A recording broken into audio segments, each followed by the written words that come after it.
fainali ambayo itakwenda kuamua hatma nani awe bingwa mpya wa Afrika kwa msimu wa 2024-2025, ambapo kiuhalisia ukiangalia vizuri kabisa unamuona Simba Sports Club akiwa ndio huyo bingwa wa Afrika msimu huu.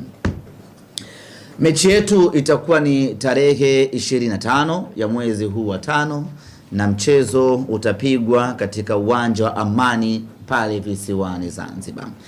Na kikosi kinataraji kuondoka kesho kuelekea visiwani Zanzibar, kwa maana kikosi cha Simba kinataraji kuondoka kesho kuelekea visiwani Zanzibar kwa ajili ya kuanza mazoezi na maandalizi kuelekea katika mchezo huo.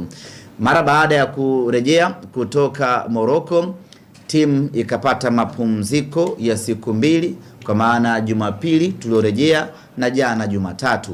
Leo Jumanne kikosi kinarejea mazoezini na kuingia moja kwa moja kambini katika uwanja wetu wa Mo Simba Arena kwa ajili ya programu hiyo, na tutaondoka kwa pamoja kesho kuelekea Zanzibar kwenda kuanza kambi yetu ya maandalizi kuelekea katika mchezo huo.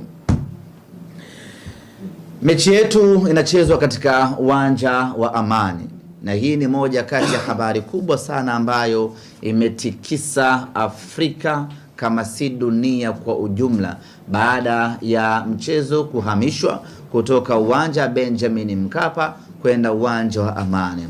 Wengi wetu wa Tanzania, wa Afrika na wanasimba kwa ujumla tulitegemea, tulidhani, tulitaraji na tulijiandaa na uwanja wa Benjamin Mkapa, lakini isiyokuwa kawaida, mechi hii imepangiwa uwanja mwingine, uwanja wa Amani.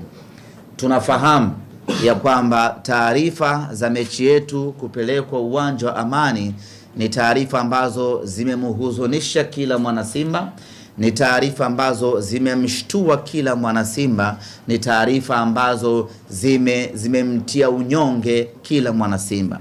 Lakini hatuna budi kukubaliana na mabadiliko haya, hatuna budi kuheshimu maamuzi haya, na hatuna budi kuyafuata maamuzi yaliyofanywa na wenye mpira wao, kwa maana ya shirikisho la kandanda barani Afrika, CAF.